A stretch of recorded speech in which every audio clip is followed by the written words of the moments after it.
Many call it fool's gold and some call it the future of finance. And these are two very polarizing group of people. Those that are pro-Bitcoin like Elon and the Winklevoss twins, they are unshine about it, they are really loud about it, and sometimes they manipulate the market. And people who are anti-Bitcoin on the other hand are hating Bitcoin for a myriad of reasons. So back in 2017 when I first got some Bitcoins, I evangelized it. Many people call me crazy, they call me stupid, and they call me silly. And recently we have noticed a shift in that paradigm. The shift is so great that I added a bit more Bitcoins into my portfolio, though I know I said I wouldn't add more crypto because my portfolio is way off balance. But because of these new developments, it only makes sense to add some Bitcoins into my portfolio. So on June 9th, El Salvador made history. It captured the world by storm by accepting Bitcoin as a legal tender in the country. But what does this mean?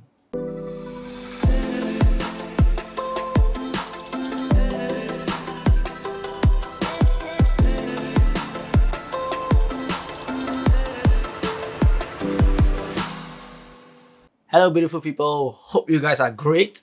The market is undoing so well, but it's always an opportunity to buy some more stuff at a discount. So just last week, El Salvador announced that Bitcoin or BTC will be the legal tender of the country.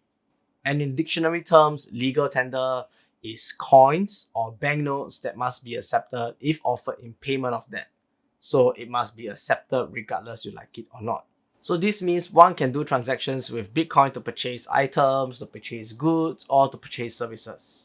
So when I first read about this, I hadn't heard of El Salvador before because the geography that we learn in school is about like rocks, rivers, how the earth crust move, and so on. So El Salvador is in the Central Americas and surrounding it is Guatemala, Honduras, Pacific Ocean. And with a population size almost the same as Singapore, and yes, because we are a very tiny country and with a lot of people. So when President Nayib, did I get it right, proposed to embrace cryptocurrencies, it was voted in favor with 62 out of 84 votes pushing for Bitcoin to be accepted. And he also said that passing this bill will bring financial inclusion, investments, tourism, innovation, and economic development to El Salvador. With a population of 6.5 million, almost 70% of El Salvadorans are unbanked. And this means they are not able to enjoy banking services like credit cards, saving accounts, or even transferring of money. And this is a huge problem. So imagine every transaction you do is via cold hard cash.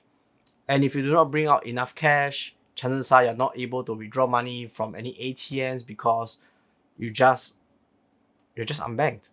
So with Bitcoin as a legal tender, it will enable the unbanked to have access to financial services like a crypto savings account or a prepaid card that they can use to spend their cryptocurrencies. And equally important for Salvadorians is that converting Bitcoin to other currencies will not be subjected to capital gain taxes according to the new legislation. So speaking of crypto savings account, if you have some crypto sitting around and you might want to put them into a place to actually earn a little bit more Bitcoin, you can consider Jorden. Jorden allows you to deposit cryptocurrencies into their platform, which will be loaned out to enterprises. And if you're depositing Bitcoin today, you'll get paid in Bitcoin every single week. And if you sign up with the link in the description and you deposit at least $1,000 worth of cryptocurrencies, you'll be paid $20 worth of cryptocurrencies back into your account. So when you transfer cryptocurrencies, for example, Bitcoin from your wallet into Jorden, there will be some people or someone that has to approve that transaction.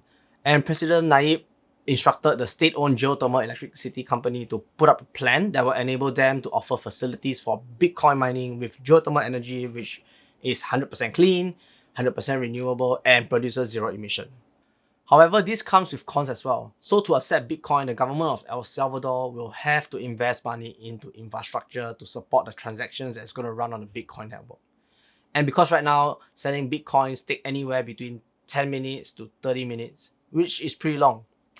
So imagine having a meal, you have to prepay your meal, and then by the time you finish your meal, probably that's when Bitcoin is going to go through.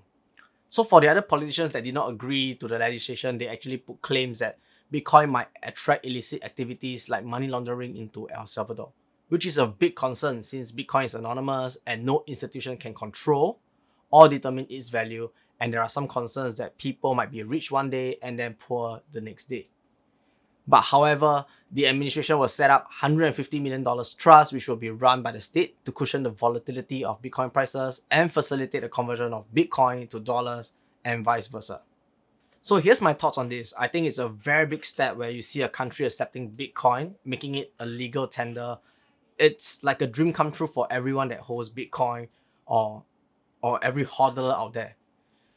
But even though El Salvador might not be a huge country or a big mover in the crypto space as compared to the US or China accepting crypto as a legal tender, and if they do, that's going to change a lot of things. But then every journey begins with a small single step, and El Salvador could just be that very first step that we need. So to put into perspective, 10 years ago, if you had $1, it would be 4.2 bolivias. And as of recording, $1 is now 312 billion bolivias. So imagine the money that you're holding every single day is getting smaller and smaller and smaller, and it really makes no sense at all. So why am I buying Bitcoin now? With Bitcoin becoming a legal tender, which will be pushed out in the next 90 days, this means that we might see more Bitcoins transaction going out on the network. And more Salvadorians might start holding Bitcoin, leveraging on crypto savings accounts to keep their money. So when there's a higher adoption rate, it leads to a scarcity of Bitcoin, as there's only roughly 900 Bitcoins being mined daily through transactions. And with lesser Bitcoins going around, this might cause some price action movement as well.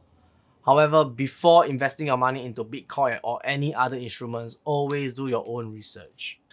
But for me, I'll be getting some Bitcoins, and to earn some interest via Jorden, I've left links in the description down below if you're looking to earn some interest on your idle cryptocurrencies.